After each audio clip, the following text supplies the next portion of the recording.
Conviction and judgment. Yeah. Not the convicting and judging. That old saying, you never know what a person's been through unless you walked in their shoes. The reason we're doing this is because we have kids that, for the ages we're talking about right now, Yes. going from all nationality school to an all white school. Segregation, racism, that my kids never had to go through. Being called the N word every day, being jumped in the bathroom on a daily basis. And I didn't learn how to read, write, or spell till fifth grade, so I already was calling myself dumb and stuff, and kids weren't nice then. The only thing I know how to do was write Kayla at the top. I didn't know my birthday, didn't know my last name. So what experiences in junior high do you remember? Man, so junior high. So remember, I came from an all white school, right? Now I'm being put back into the kids I left in the fourth grade for the last 2 years, and there's a lot of kids I didn't know. So now I got to find my place again. What I mean, when we were going to school, and in those days, you fought a lot, and it was more for about respect. You had to fight to get respect. Junior high for me? Yes.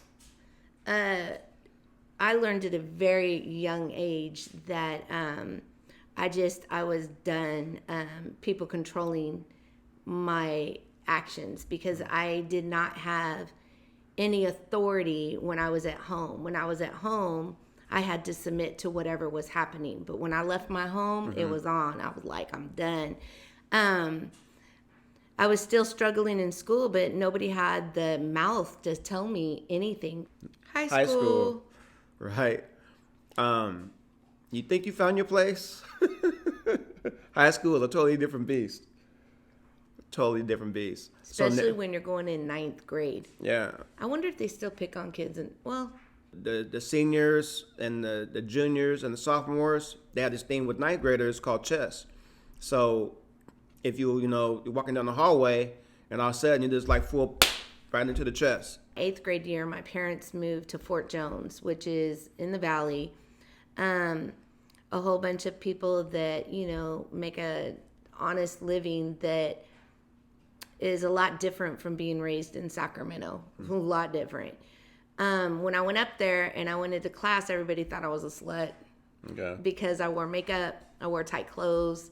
I thought I was going to be able to repurpose myself and be liked because I really wanted a friend. I never had a friend, but I started playing softball and boy, just hitting.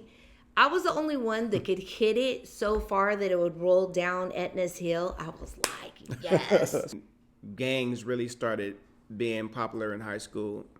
You had all these different kids going to the same high school. You know what I mean? You had the Manors, the Plazas, Westgate, DPH, the Willow Trees, the Flats. All these neighborhoods was going to one high school.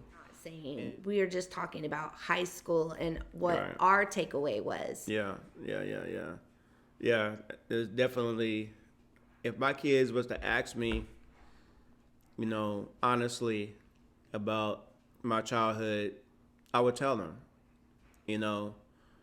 But for this right here, what we're doing right now is to give our kids a glimpse of some of the things we went through, in elementary, junior high, and high school. And it's just school.